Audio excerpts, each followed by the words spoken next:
why not just do a 24-hour reading vlog? Lunch is a pretty hefty snack bowl. I am going to say something now that may potentially gross you out. So we're currently almost at 2 a.m. and my timer is just under 15 hours. It says on the back it's the biggest romance debut of 2026. Bold claim. It's like heavier on the com than it is the rom. You know how I feel about books that are fun.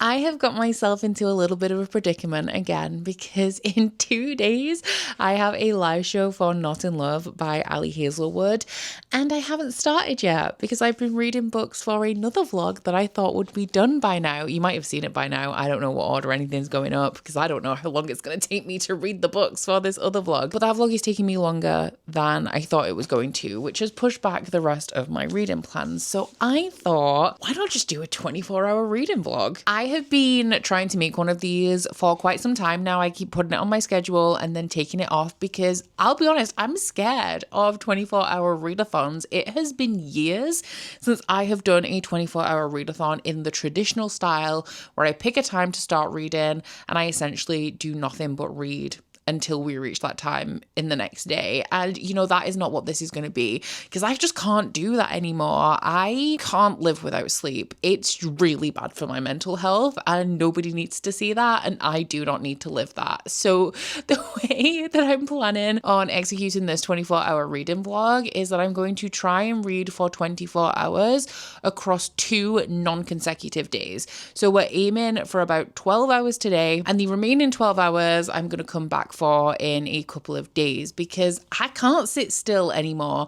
My mind is going like 10,000 miles per minute and my body like consumes all of that restless energy. So these days I have a few non-negotiables within my day. I have to get enough sleep. That is a must. I have to give myself time to decompress. I have to get my workout in. Like movement is super, super important to me, not just physically, but also mentally. So I need to give myself time and space to be able to do all of those things whilst also still trying to commit to these 24 hours. So I'm going to set myself up a timer on my phone and my plan is to just start it every time I read and then stop it when I stop reading, and we're aiming for 12 hours today. Now today is actually a really good day for this because I typically go to bed at like 10 p.m. but Curtis is out tonight. He goes to play Magic the Gathering once a week and when he does he usually comes back super late, and even though I never intend to do this, every time he goes out, I always stay up until he gets home. So I'm in for a late one anyway, and I may as well spend that time reading. So right now I'm going to go make myself a coffee. I haven't had one yet today, which I'm setting myself up for failure already.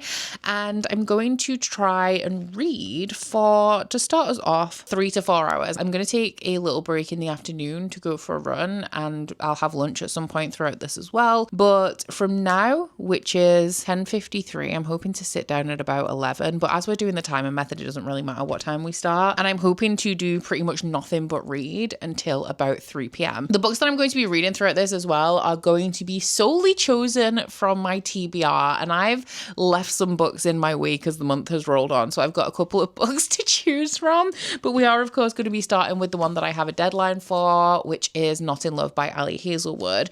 So this one is a contemporary romance. It's actually now one of the only contemporary romances from Ali Hazelwood that I haven't read, like the full-length books. I still have Problematic Summer Romance, and I think that might actually be it for the full-length novels, which is pretty exciting. So Hannah from Ladette M is doing a read-along of all of Ali Hazelwood's books and invited me to co-host for one of them, and I decided to choose this one, which I think I've just creased. Love that for me. But Ali Hazelwood is an auto-buy author for me. I've given the majority of her books 5 stars. The only contemporary that I haven't given 5 stars to is Deep End. So I have high expectations for this one. And because I love Ali Hazelwood so much, I'm pretty sure that I can eat this one up. This is the Illumicrate, like the Afterlight edition. So it doesn't have a synopsis on it. But if I remember correctly, this one is about does she work for a non-profit? The female main character works for a company. She is a scientist of some degree. All of the at least the female characters, but a lot of the male characters in Ali Hazelwood's books all work in STEM. And this one is no exception. Hello, you just got back from your walk. And the love interest in this book works for a company that wants to buy the company that the female main character works for. And I think ethically, the interests of the company do not line up with the interests of the people who are trying to buy them, or at least that's the impression I'm getting from the synopsis.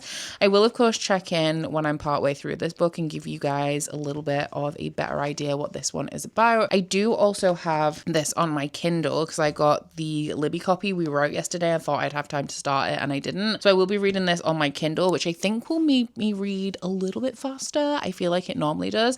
And then I don't have to worry about putting any more creases in this because I think she's been through enough at this point. I've also creased the inside of the dust flap somehow. So I just need to put this down and not touch it, but I will give you guys a little bit more of a detailed synopsis when I'm like 100-ish pages into this one.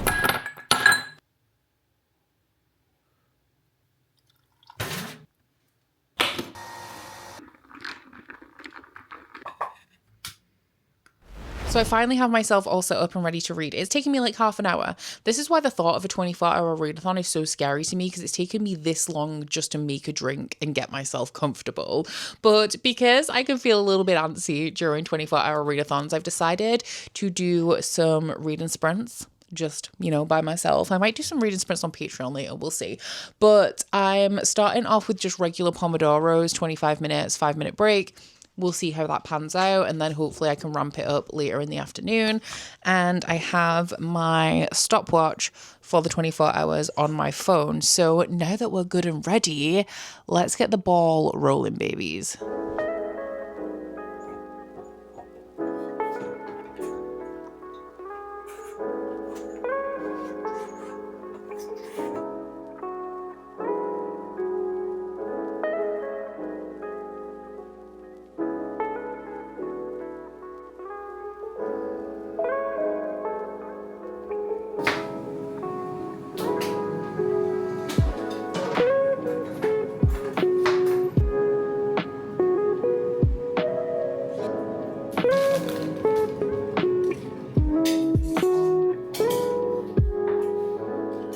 And to keep me fueled through my afternoon of reading and also my run, lunch is a pretty hefty snack bowl. I'm so excited to eat this though, it looks so good. I am going to say something now that may potentially gross you out, but I want you to trust me, okay? I have just discovered this and I fear it may have changed my life. But if you want an epic combination, a sensation on your taste buds, I would recommend eating your kimchi with cottage cheese.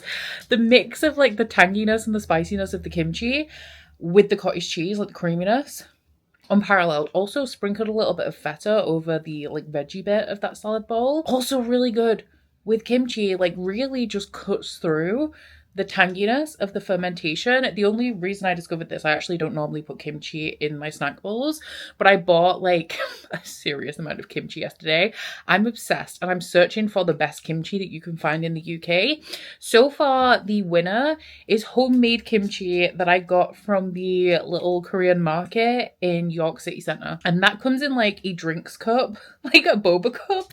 And it's been homemade by the people that run the shop, but that has been my best one so far. The one that I just had is good, but I like my kimchi a little fresher. Like I like the paste to be really thick and the chili and the garlic taste to be really strong and the fermentation to be a little less advanced. Like I don't love the tanginess. I want like the flavour of the spices, if that makes sense. But that one's decent. It's decent, just not my favourite. Anyway, now that lunch is over, I am ready to dive back in. According to my timer, I'm just over an hour into the challenge. I paused it for lunch, but during the 5-minute Pomodoro breaks, I'm not pausing it.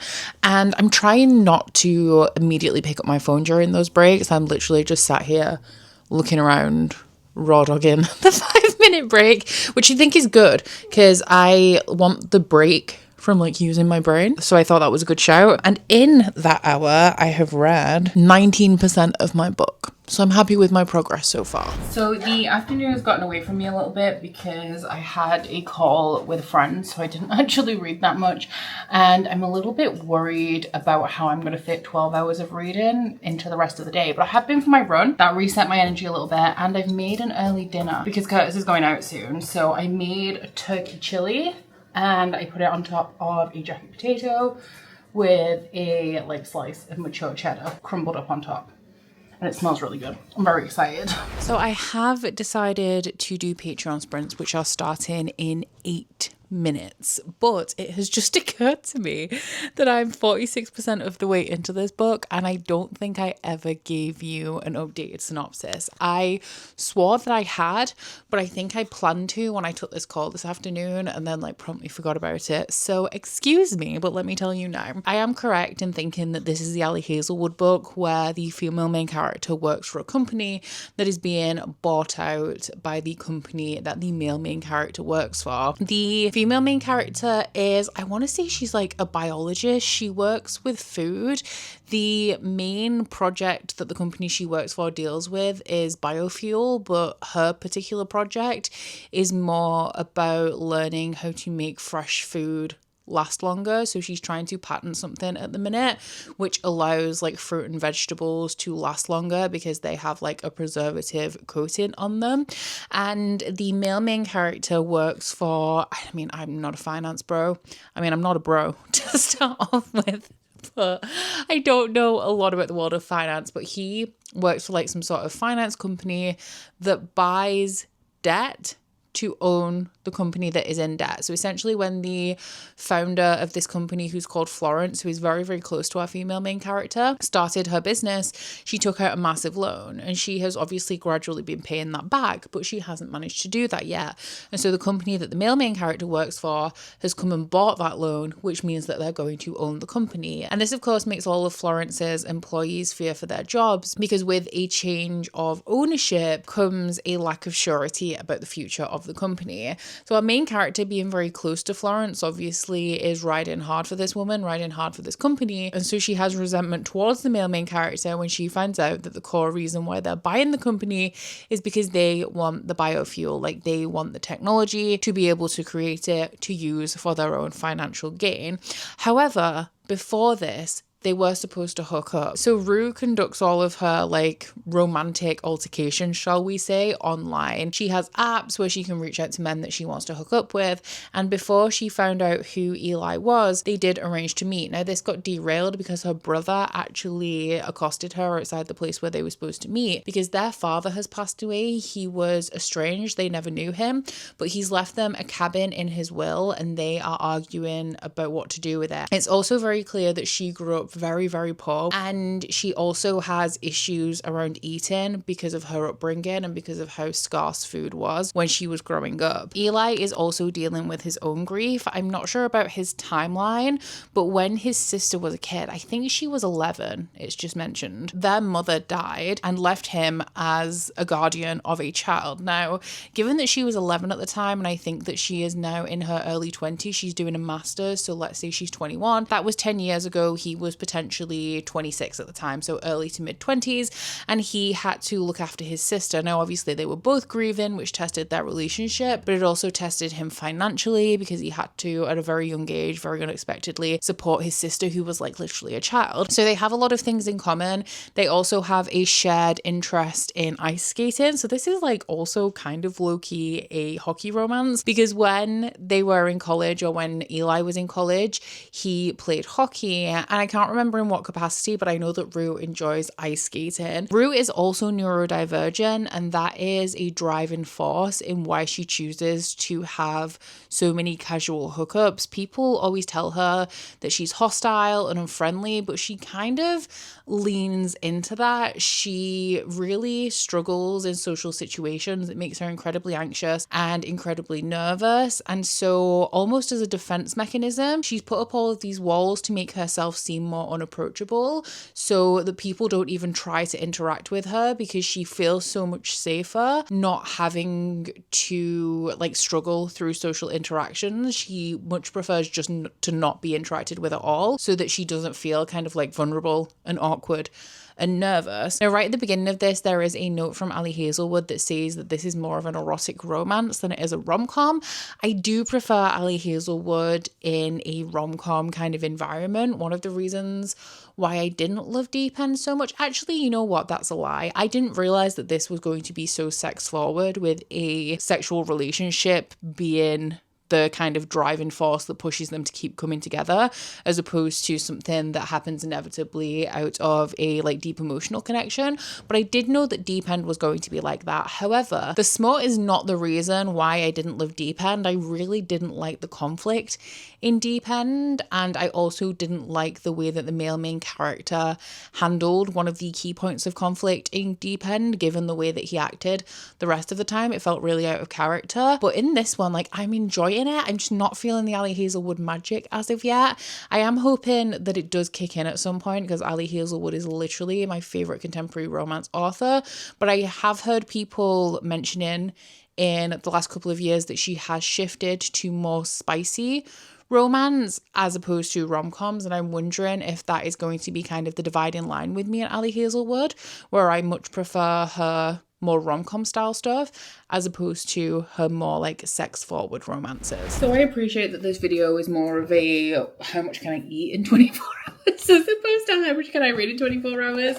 But yesterday when we were in Manchester, we went to Rodeo Donuts, and I want to pick me up. I want a sweet treat. I've been very good all day. I got the See You Later, which is red velvet with cream cheese. Very exciting. So I'm going to sit here and eat this. I also didn't post on Patreon that I was doing sprints, so I haven't started those yet. I've delayed them a little bit. So I'm going to eat my donut. I'm going to get some reading done, and then hopefully this is going to power me through the next 3 to 4 hours of sprints that I end up doing. I have just finished Patreon sprints, and it is 11:10, and I've been running the timer since 5:30. I don't think I paused it. I've literally just paused it to do this update, and I still have 16 hours and 26 minutes to go. So that means that if I want a clean 12-12 split, that I'm going to be awake for another 4.5 hours. I can't promise that's actually going to happen, because that would take us to 3:30 a.m. And I can't remember the last time I saw 3:30 a.m. I'm being honest. But Curtis isn't home yet. When he plays Magic the Gathering, he comes home at like sometime in the middle of the night.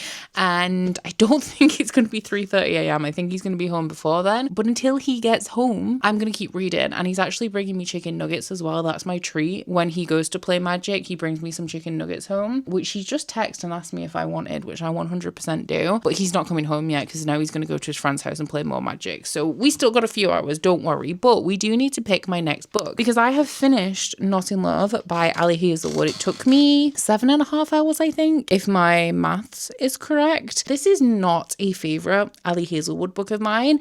I did really enjoy it though. I think that in terms of my ranking of Ali Hazelwood's full-length contemporary books, this one would be next to the bottom, but only because I've given 4 of them 5 stars.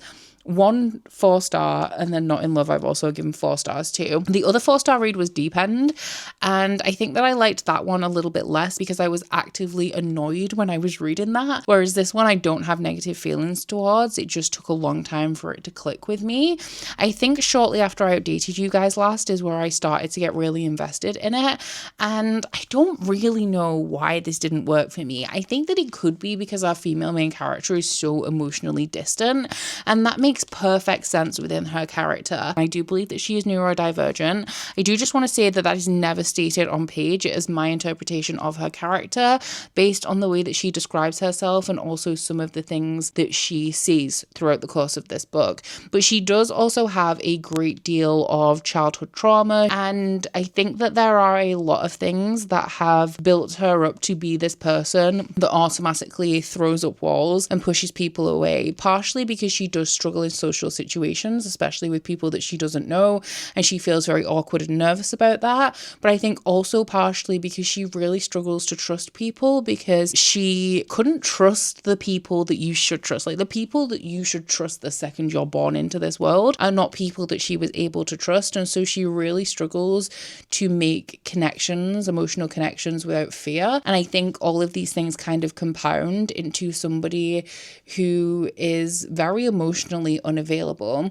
Now, on the flip side of that, we have a male perspective who is very emotionally available. Like, pretty much the second he sees Rue, he's like 100% all in. And I think that his perspective was really interesting because we love a man who falls first. You know that we do. Like, literally my favorite. This is not my favorite Ali Hazelwood man, but if he was as all in for me as he is for Rue, I mean, I don't think I would have the power to resist. So I really enjoyed his perspective for probably about the first half of this book. I do feel though eventually his perspective doesn't really have anything new to offer aside from just a continued reassertion of his unwavering commitment to this woman who seemingly has no interest in pursuing anything more than a situationship with him. I do really like the way that those two work together because I feel like Rue needed somebody who was 100% unwavering and so sure and so steady and strong and reliable. And I did really love seeing her come out of her shell throughout the course of this novel because of the relationship in this book. But I think with the context of this being a romance novel, having somebody who is a little bit more emotionally distant as the main character, it took me a long time to kind of really get invested in this one to a point where I was feeling like emotionally attached to it. And you know what? Like I said, Rue's character, I do not fault the kind of character that she is because unfortunately I related to her a little bit more than I would like to and a little bit more than I'd like to admit, and I do feel like her character was really well represented in that way, although I mean I can only speak to kind of some of the things that I've been through that mirror some of the things that she's been through. So I appreciated her as a character, but I think, like I said, in the context of a romance novel, it then took me a little bit longer to warm up to. So 4 stars, not my favorite, and I think there's a couple more points that I'm going to go more in depth on in the live show that I have with Hannah, which I will link for you guys because by the time this goes up, that live show will have already been. And I'm excited to see Hannah's perspective on this as well because I'm not sure how far she's got into Ali Hazelwood so far. So I kind of want to see like where this one compares for her as well. But now that this one's down, it's time to pick our next read. So if you remember, the only stipulation I had for these 24 hours is that I only wanted to read books on my TBR. So this is the current state of affairs that we have, and it's these 2 tiers that we have to choose from. So from here to here on the top shelf, because I've already read Starside this month, and then all of the books on this second tier are ones that I've received either from the publisher or the author, but from here, or should I say from here to here, are the ones that are on my immediate TBR. They're either upcoming or are from the last few months and I'm a little bit behind. Whereas these ones are either finished copies, in the case of this one, with no like due date, or they're like really old ones that I never got to, but I still want to try and prioritize them. So I am very conscious, obviously, it's a 24-hour readathon, so I'm not going to be picking any like epic fantasy, the Mistral. I'm sorry. We're not doing that today. I'm looking for things that are genuinely suitable for this kind of thing. So something short, which I don't really read a whole ton of short books, so there's not really many here, or something romantic, like contemporary. So this one I do really want to read. I think Carly Fortune's Amazon Prime series is out this month, but not for this book. But I do want to see if I like Carly Fortune because I think that I might. This one is also cute. This one's like a rom-com. This one is epic fantasy, but it's kind of easy to read. Like it's not dense epic fantasy and it's quite fast-paced and fun. So that wouldn't be a terrible idea. It's also not incredibly long. Oh, we also have, this is a Patreon pick. It's been here for a few months. YA atmospheric contemporary fantasy. We also have this one released this month, which is a romance, but it also has like a suspense element, although I don't know whether that is portrayed as like seriously or like humorous. I think that those are probably our best options. I could also probably go for the Pomegranate Gate because it is a reread, so I don't need to like super focus on it. And then we also have things like Stormbreaker. It's pretty big, but it's a dystopian romance, so I feel like it would be a easy read, even though it's a little bit on the longer side, and fantastical. So what am I in the mood for? I kind of want to go with Sisters of the Lizard, if I'm being honest, but this one is a Patreon pick for this month. And I still have these 2, which are Patreon picks from months gone by, as well as an ebook, which also would be a good contender, actually. It's Lessons in Chemistry by Bonnie Garmus. That one was the May pick, so I don't feel like I should pick this one until I knock off something a little bit older if we're going with the Patreon pick category. So with that in mind, I actually think I might go for The Wicked Deep by Shea Earnshaw. So this one was my April Patreon pick. It's the second oldest one that I currently have on my TBR. And it was also Caitlin's pick. I'm actually really excited about this one because it's been on my TBR for literal years. I remember Chelsea from Chelsea Darling Reads, who doesn't even make videos anymore, which, you know, is one of the channels that I miss the most, if I'm being honest. I miss Chelsea so much. She was such a joy to watch. But she loved The Wicked Deep. And from what I remember, this is a witchy kind of atmospheric young adult fantasy that takes place on an island where I think historically 3 girls were drowned, and every summer the ghosts of these 3 girls, who I think were drowned for witchcraft, possess the bodies of 3 teenage girls that are on the island like for the summer and drown teenage boys. So sounds like a good time, if you ask me. It's also incredibly short. How big is this? 308 pages. So maybe I could get through this in the 4.5 hours I'm supposed to be staying awake tonight to read. And I do think I'm going to try and get an ebook of this because it's more comfortable to read at nighttime with a Kindle because I don't need the lighting to be as bright to like see actual paper. And I also might try immersion reading this, which I've been doing for the majority of books I've been reading recently because it helps to keep me focused while I'm reading. But the reason that I didn't do that for Not in Love is because I just can't listen to romance or romantasy audiobooks because it really gives me the ick. So yeah, I might go do my skincare actually, and I'm going to go get myself settled on the couch in the other room, and we'll see how much of this we can read before Curtis gets home. So not amazing news, but I can't get an e-copy of The Wicked Deep from Libby. It's one of the rare cases where I can't send it to my Kindle, which I get a lot of questions about that actually, because apparently you can't send Libby ebooks to Kindle in the UK at all. I share a US Libby account with a friend that lives in the US, which is how I'm able to generally send a Kindle, but you get the odd one that it won't allow you to, which unfortunately The Wicked Deep seems to be one of them. And also there weirdly isn't an audiobook for this on Libby, which is wild to me because when this was published it was super popular and it's kind of old enough that I would expect Libby to have an audio for it. So I am going to probably use my Spotify hours for the audiobook, and I'm just going to have to read the physical. Annoyingly though, I thought that my Spotify audiobook hours renewed on the 8th and I didn't use any last month, but alas, they have already renewed. So I'm going to be dipping into this month's allowance. But it is finally time. After look at the time, it's been 40 minutes since I last updated you, and I'm finally getting around to restarting this timer. So at this point now, it's going to be almost 4:30 a.m. if I get down to 12 hours tonight, which I'm accepting defeat on this. But we'll see how far I can get. Turns out that the audiobook for this is not on Spotify either. So I guess I'm just going to raw dog this one and see what happens. Ruben was at 1 life. I was at 1 life. Chandler was at 4 life. Ruben was playing a deck where every time your opponent does something, they have to pay a life. Curtis is home and the nuggets have been consumed. So I'm calling it on day 1 of this readathon. I did pause for a 15-minute scrolling break while I was reading. So we're currently almost at 2 a.m.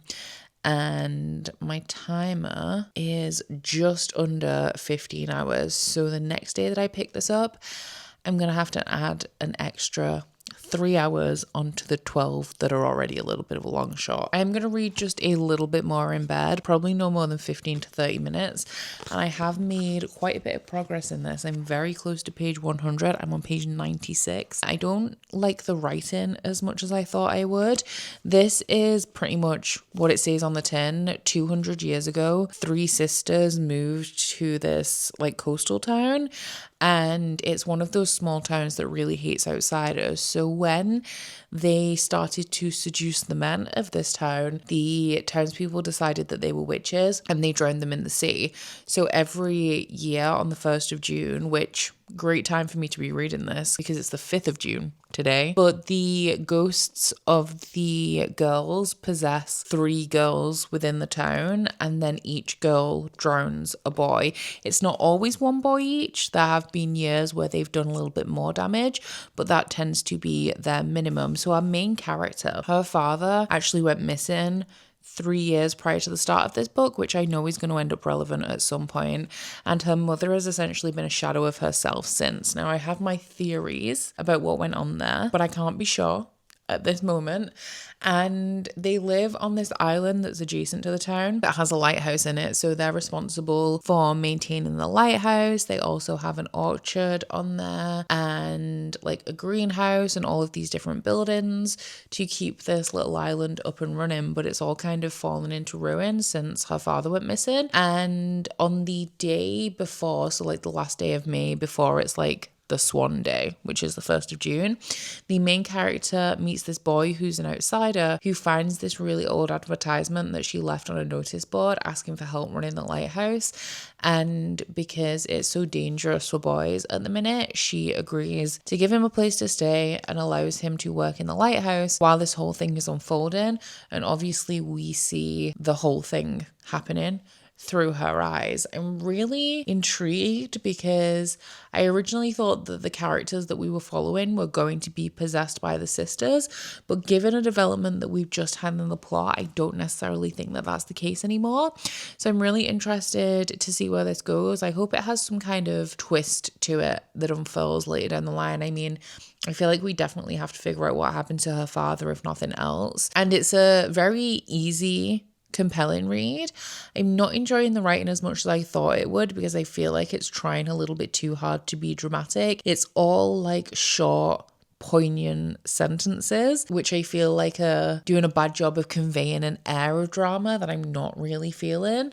I expected it to be more descriptive and creating drama and atmosphere in that way, but it's still enjoyable. I'm rolling my eyes a little bit at the language used in some parts because I do feel like it's trying too hard, but I'm breezing through this one. I don't know how long it's been because I'm tired and I have no memory anymore, but I feel like I've made decent progress on this.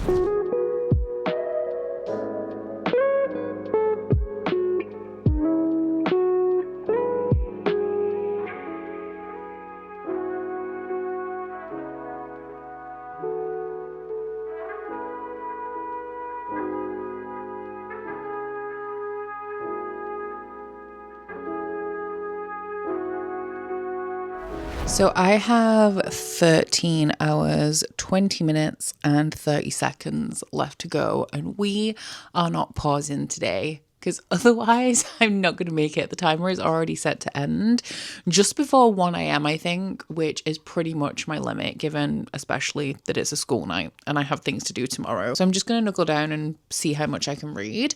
But today is actually the perfect day for this because it's really overcast out there. The weather is not great. It has already been raining. It's a little bit chilly and I am very happy to stay inside cozy with my book, especially because I've hurt my foot. So no movement on the agenda today.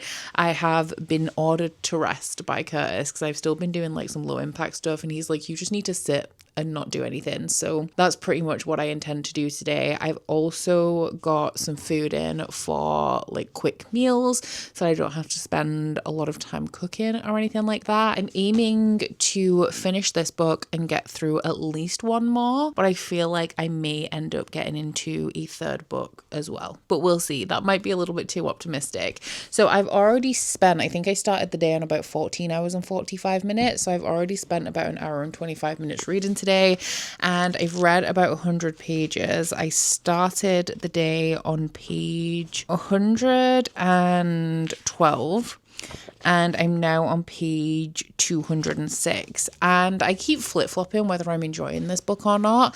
I feel like at this point it's getting a little bit tedious and repetitive and I kind of just want us to move on, but this also falls into the category of the subgenre of young adult fantasy that I really like, which is contemporary fantasy with a witchy element to it. I'm also currently reading a different book for a different video that has it's not a similar setting at all, but it is, they're reminding me of each other. I'm also reading Anathema by Kerry Lake, and both of these have a witch trial kind of element to them. This one is obviously a fantastical world. It's a gothic romance, and this one is like set in our real world, but we're obviously referring back to these 3 girls that were drowned during the witch trial kind of era. So I feel like they both have almost touch points in common, and I'm actually really vibing with that right now.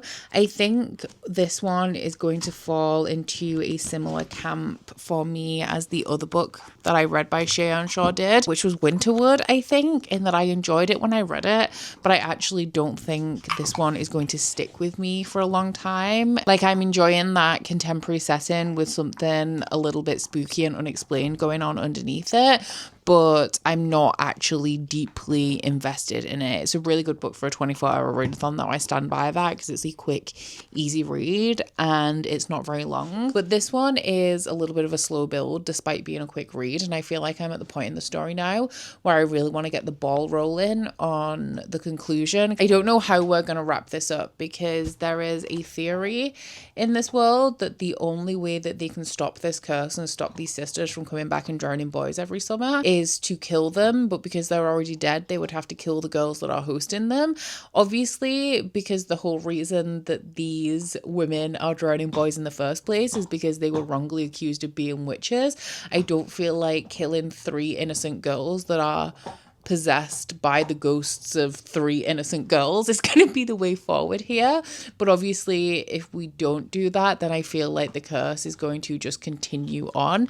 And due to the personal circumstances of some of the core characters of this book, there is a reason why we wouldn't want this curse to carry on, you know, aside from the fact that generally boys are being drowned. And then we also have a little bit of a mystery regarding one of the sisters that we need to unpick as well. So I'm actually interested in the resolution of all of those elements, but this middle portion, the last 100 pages I've just read, I think were a little bit slower than I would like. So I'm quite excited for that plot to progress now. So as I did on Friday, I've hopped on sprints with my patrons to help maximize my reading productivity because it actually worked really well for me on Friday.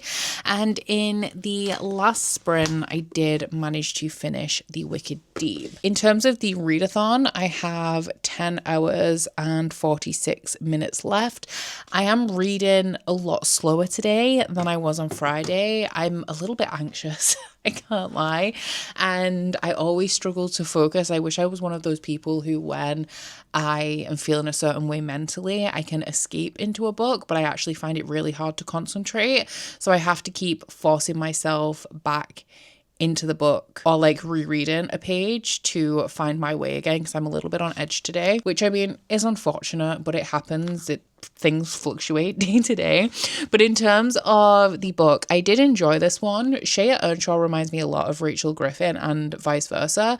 I think the first Shea Earnshaw book I read, as I've mentioned, is Winterwood. And then I can't remember which Rachel Griffin book it was, but it's the one where there's an owl and it escapes and the 2 main characters are looking for it. They're very similar stories in that they are contemporary stories with a little bit of a witchy element. They're both set in very atmospheric locations. Winterwood is obviously set in the woods in winter. The Rachel Griffin book I read is set in the forest in the Pacific Northwest, and this one is like a secluded, spooky coastal town and also takes place on an island that is just off the coast of this town. So if you like one of those authors, I do think that you would very much enjoy the other. For me, they're both authors where I enjoy them a lot when I'm reading them in the moment, but after a little bit of time has passed, their stories don't particularly stick with me. And I never really feel a pull to come back to them, but then they're both authors that I would be happy to read from in the future. Obviously, we're going into summer now, but if you have any of these books on your TBR, then I would recommend that you pick them up in autumn, specifically November. I know that this one is set in early June, so great time to read it now, but generally I feel like this kind of atmosphere works perfectly for me for November. So I'm very glad that I've read this one. It's been on my TBR for a number of years, and because of how hyped up it was when I pretty much shortly after I started BookTube, I definitely wanted to read it, and I ended up giving this one a very solid 3-star rating. So now I am ready to move on, and I do think, because I'm not reading as quickly today as I felt like I was on Friday, that we are just going to get one more book in, but I am hoping to read that book in its entirety, so I'll keep that in mind during our selection process. So far, I have read a book for a book club, and then The Wicked Deep was a Patreon pick. So the other two, I guess, key areas of my TBR that we have are quite obviously the arcs. We've got quite a few down here I'm behind on, as well as these two up here for June. And then we also have, I'm not doing the recap right now, that's too much work, so we'll ignore Rakatar. And we also have Reread and Resume, which I was supposed to start this series at the beginning of the year, and I have not. I mean, I could actually immersive read this, and that wouldn't be too bad. And I've reread it, so I'm more reading it for a recap to get re-immersed than I am to absorb the information for the first time. But I actually think I'm going to go for one of the arcs. So ones that I think that would be pretty easy to consume is If Books Could Kill. That does look a little bit on the thicker side though. I really want to take my time with the Unicorn Hunters, so not that one. The Mistral is also exempt today. I feel like Verity Guild could be a quick read because 5 Broken Blades is. I kind of want to take my time with that one as well, or not feel like I have to read the whole thing right now. These two, pretty perfect, although this one I expect to be slower than this one. And Stormbreaker, I feel like could be pretty fast paced. I might go with this one because I am behind on all of these, but then I'm not currently behind on these. So if I read this one right now, I'd be keeping myself on track. So maybe we'll go with this one. I'm annoyed because when I was putting it in my cart the other day, I bent this part of the cutout back, and this is a really cool cover. Maybe I'll like glue it down or something. I don't know. I'm quite excited to read this one actually because I'm not sure exactly what it's going to entail. It has a little bit of a confusing synopsis, so I'm excited to figure out what the vibes of this one are actually going to be, because it says on the back it's the biggest romance debut of 2026. Bold claim, but the thing that draws my attention here is that it says it's a romance debut because the plot of this one is that we're following a woman who wants to be the heroine of her favorite author's new novel. And her favorite author is a romance author. So she gets her wish and she is taken on this whirlwind first date. And then the date tries to kill her. And she finds out that her favorite author is actually writing a suspense novel. So the thing that intrigues me about this is that it says it's a romance, but it seems to be more of like a thriller, a romantic suspense. What do you mean you're going to be the heroine in your favorite author's new book? Like, is it portal fantasy? Is it more like you're going to be the muse and like you're going to inspire your favorite author? I don't understand how this is going to unfurl. And so I've been really, really intrigued about it. I'm intrigued because it sounds like it has that little bit of a suspense element in it regardless. I don't know if this is going to take on like a funny haha rom-com kind of angle, or whether it's going to go for something like more fantastical or something like that. But I'm excited to find out. I do think it is a little bit big though. The text is pretty reasonable in terms of size, so that's good at least. Tell me it has page numbers. Oh, 390. It's about the same size. In fact, I think it's exactly the same size as Not in Love by Ali Hazelwood. So technically doable. Just finished sprints and I have managed to make a significant dent in If Books Could Kill, and I cannot decide at this moment in time whether I am deeply entertained by this book or whether I am finding it to be exhausting. I think it's a little bit of both, but as soon as I started this one, I knew immediately which angle the author was going for out of the options, like when I was trying to figure out what direction this book was going to go. It's obvious pretty much from the first page. This has a sprinkle of magic in it. There is a little tiny fantastical element that kickstarts this plot, but aside from that, it is a rom-com, but not in the style of something like The Proposal. It's more a rom-com in the, I mean, while we're talking about Sandra Bullock movies, it's more like the one that she's in with Channing Tatum that I watched, I think, last year and really enjoyed. I think, is it called The Lost City? It's like heavier on the com than it is the rom. And that movie in particular is like an action adventure movie with a romance in it. This is essentially that, but you swap out the action adventure for like action mystery, and it reads very much like a movie. It reads more like a comedy movie in style than I feel like it does a novel, but it is very, very tongue-in-cheek and very meta in the way that books where characters characters are kind of absorbed into the pages of the book tend to be. I talked about this a lot when I read Long Lives Evil by Sarah Reese Brennan, on how there was a meta element to it that I thought would be annoying that I actually ended up really enjoying. This is like that on an even more exaggerated comedic level. The plotline of this is that we're following this woman called Roxy, and she is leaving her self-defense class. She's on the phone to her best friend, and she walks past this like street performer that has like a hat full of money and a sign that says "Make a Wish." And she is just talking to her best friend, and she's lamenting about the fact that her favorite author has not released a book in a while. And she's like, "Oh, I wish I was the heroine of this author's new book." And she gets a funny vibe from this performer that she stood next to, and she ends up giving them $1, and she goes on her way. And when she's at the library the day after, she has this meet cute with this really hot lawyer, and he invites her on a date. And she thinks back to what she said, because she's like, this meet cute was a little bit weird. It was just a little bit too much. And so she thinks about the wish that she made, and she's like, no, that's not real. That's so silly. And then she goes on a date with this guy that ends really badly when he tries to kill her. And she opens up her phone afterwards onto Instagram and discovered that her favorite author is indeed writing a new book. But this time she's breaking out of genre, and she's going to be writing a crime thriller.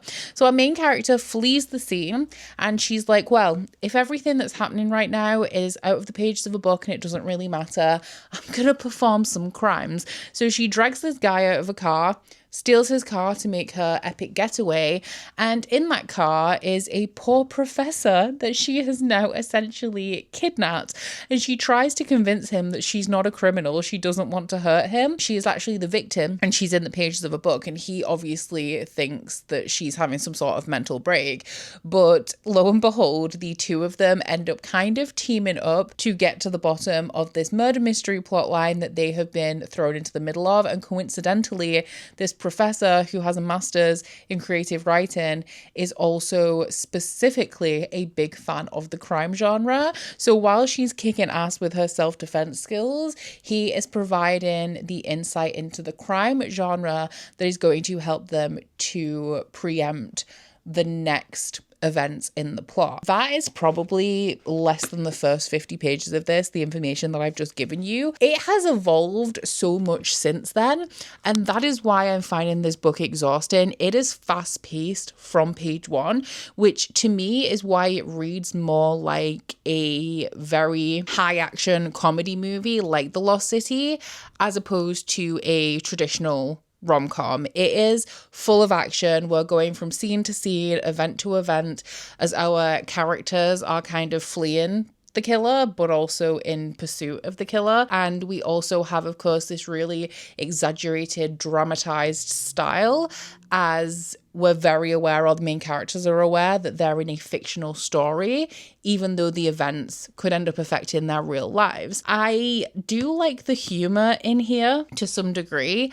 I think that some of it is pretty quick and pretty clever. There's one example that is jumping out at me right now where they're talking about, like, the guy that she ends up kidnapping is called Grant, and our main character is called Roxy. So those two are talking to this other character in the book, and they're talking about how they don't find this person to be credible. And Grant says, like, I don't think that you're a very good cosmologist, I think he says. And then Roxy's like, oh, I don't know, I think their makeup's okay. Like, she misheard cosmetologist when he said cosmologist, and there's a lot of kind of humor like that. And also that the vibe that these two have, this is like a super niche reference, but you know that I'm always going to throw everything back to Buffy the Vampire Slayer. Wesley and Cordelia, you know that brief moment of Wesley and Cordelia? That is their vibe. Like, he definitely has bumbling librarian energy. I would even say he's given Giles energy, like early season Giles energy. And we have just, of course, had the very sad passing of Anthony Head, which devastated me because Buffy is such a core part of my childhood. But you know, Giles actually is a bit of a badass, and this guy is more bumbling through and through. So he's Wesley before Wesley evolved into a badass. That's what we're dealing with right now. So I still have a lot of this book to go. I've got about 2/3 of this book to go, and honestly, we've covered so much, I do not know where this book is going to go. I think that is going to be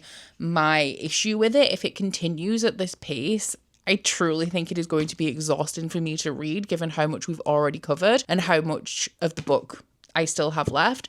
But my plan now is to get some dinner, which I will be having very, very soon. And typically, you know, like on Friday, I skipped TV time because we normally watch TV while we eat. I do feel like I need to rest my brain a little bit. So we started rewatching Stranger Things because we never watched the final season. I wanted to do a full rewatch so that I was like super absorbed and invested by the time we watched that final season. So I think I'm going to watch an episode of Stranger Things. We still have 7 hours and 14 minutes on the clock, and I'm most concerned right now with just finishing this book, which I'm still pretty confident I can do, because it is like, with the pace being so fast, it is an incredibly fast read. I feel like it's hurting my brain because so much is happening. I got my pizza, I got my cat who's gonna beg for some pizza, and I have my Stranger Things. I am about 250 pages into this one now, and I'm kind of ready for it to be over. I was right about it all kind of remaining on one note. I've just reached a point in the book now where it slows down slightly. I want to say intentionally because we've had a shift in the focus of the plot, but it is for the most part like a constant stream of action in pursuit of this like murdery plot line. I think it's really fun, which you know how I feel about books that are fun. When it's not fantasy, I am definitely more tolerant of it, and I really like the humor in this one. I think it's genuinely funny and I'm chuckling while I'm reading it. I just think that almost 400 pages of a book of this speed and this pace is a little bit too much. Like if this was wrapping up in the next 50 pages, I would kind of be satisfied with it. But honestly, knowing I've still got about 140 pages of this left, I'm not welcoming it. I'm not welcoming those 140 pages. I am still going to see this one out though. I'm interested to see how it comes to a close, although I'm pretty confident in the way that this is going to work out. I don't actually foresee there being too many dramatic plot twists, but if there was something in the plot to maybe surprise me a little bit, that would be welcome. But yeah, otherwise it's enjoyable. It's what I thought the Killers of a Certain Age by Deanna Rayborn was going to be. Do you remember when I read that book? If you saw that vlog, I thought that that was going to be a constant stream of action like this, where we're kind of playing with the humor of having these retired assassins having to kind of come back and pick up the tools of the trade and go out and kill people again. But it actually turned out to have a lot more heart to it and a lot more serious topics, and also a real bittersweet tone to it that I wasn't expecting. So I love that book. This is the kind of constant humorous stream of action that I thought that book was going to be, and I don't think that it's balanced with enough more melancholic moments to kind of round it out and make it more than just a fun, entertaining, romantic mystery comedy.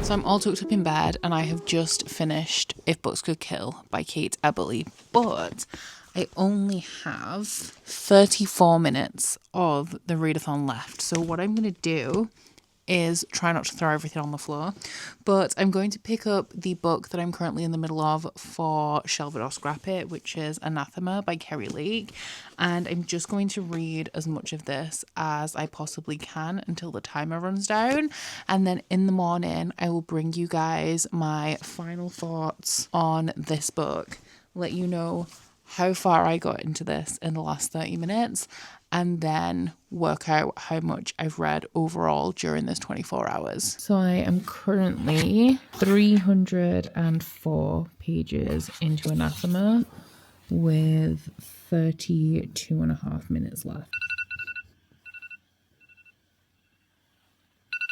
So my 24 hours are now over, and I read an extra 26 pages of Anathema and now I'm going to sleep. So the first book we have to cover is the last one I finished, which is of course If Books Could Kill by Kate Eberly.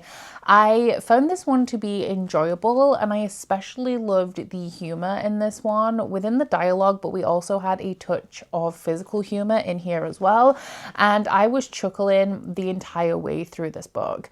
However, I do think that this is far too fast-paced for me. The pacing towards the end is marginally slower than the first like 2/3 of this, but it is predominantly, I would say, an action thriller kind of story. If I were to recommend this to a specific type of reader, I'm not sure that I would recommend this to a typical romance reader. I feel like I would more recommend this to readers of things like cozy mystery, because you are getting like a high stakes, fast-paced mystery thriller storyline, but with the surety of a romance and all that entails. My issue with this being a mystery thriller focused story though is that I like my books of that genre to be really twisty and turny.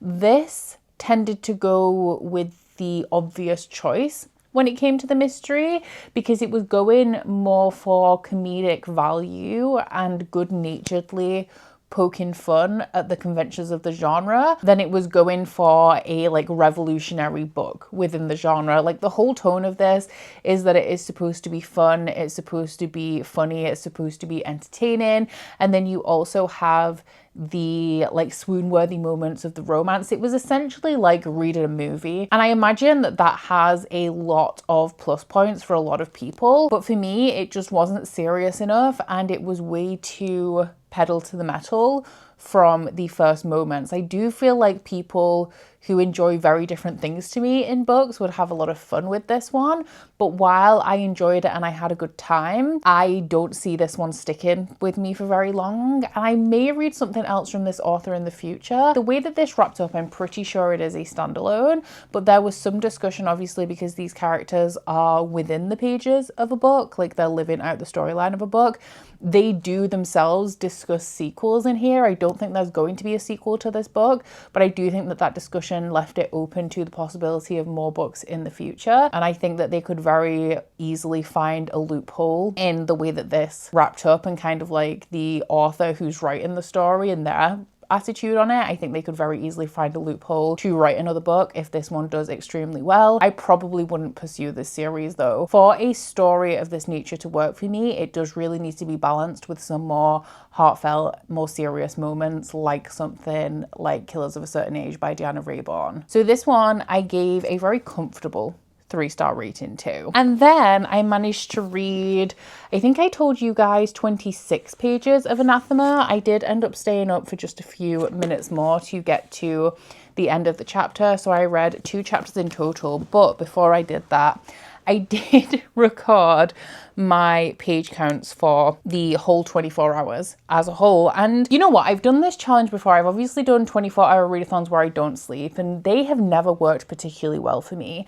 I've also done 24 hours just using the timer method, where I think it took me a week of just turning on the timer when I was reading and turning it off when I wasn't, until it added up to 24 hours.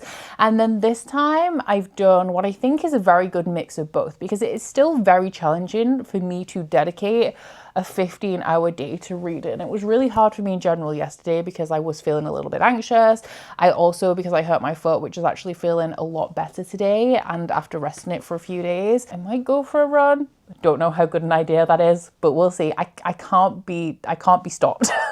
Which is really unfortunate. Recovering from injury is honestly a nightmare for me because I don't like to sit still. So sitting for 15 hours and only really focusing on reading when there's more active, more productive things I could be doing is incredibly difficult for me. So to be able to do that on 2 consecutive days and set aside, I know obviously I dedicated a lot more time to reading yesterday than I did on Friday, and I also had slightly different methods, but I think that this was a good experiment for me, and I would definitely be open to doing this in the future. And I think that it was a very good blend of being more realistic and not sacrificing sacrificing things like sleep, which has detrimental effects to my mental health, while still pushing myself outside of my comfort zone and forcing me to sit for longer periods of time that I'm comfortable with and reading. So let me know what you think about that down in the comments. But on Friday, I read a total of 490 pages, which is great in itself. And that was essentially the entirety of Not in Love by Ali Hazelwood, which was definitely my favorite book that I read throughout this 24 hours. And then also the first 112 pages of The Wicked Deep. And then yesterday, I read an enormous 615 pages, which I'm very surprised about, given that I did not feel like I was able to concentrate very well and that I wasn't feeling like in an optimum reading mood. But I read the last 197 pages of The Wicked Deep. I then read If Books Could Kill by Kate Eberly in its entirety. And then I finished up the day with 2 chapters of Anathema, which was roughly, I've got it recorded as 28 pages. I think that was to the end of the chapter, but strictly within the 24 hours. I think it was more along the lines of 23. So I am very happy with these results. Let me know down in the comments whether you enjoyed this video. I think that this is something that I could definitely set aside the time for on at least a bi-monthly basis, if not a monthly basis. And it was also incredibly helpful in getting me through my TBR, because alongside Shelve It or Scrap It and like book clubs and stuff that keeps cropping up, as well as my desire to dedicate a bit of time to things like theme vlogs, like the Fairy Epic Fantasy vlog. Sometimes the just general books that I've added to my TBR, like the Patreon picks, some of the arcs end up falling through the cracks. I do still read them, just a little bit delayed, but I think that dedicating 24 hours to making a dent in my TBR was incredibly helpful. I think that focusing on books that were optimal to read over a short space of time, easier reads, contemporary reads, also contributed to my success in this experiment. But do let me know if you've enjoyed this one and if you would like to see me do something a little like this again, and I will be sure to pop that on the schedule for you. But aside from that, guys, I do hope you've enjoyed this vlog if you've made it this far. If you have, please don't forget to like if you liked it and subscribe if you wanna, and I'll see you guys next week. Bye. Oh, you bite your friend like chocolate. You say you will go where nobody knows, with guns hidden under our petticoats. We're never gonna quit it, no, we're never gonna quit it, no.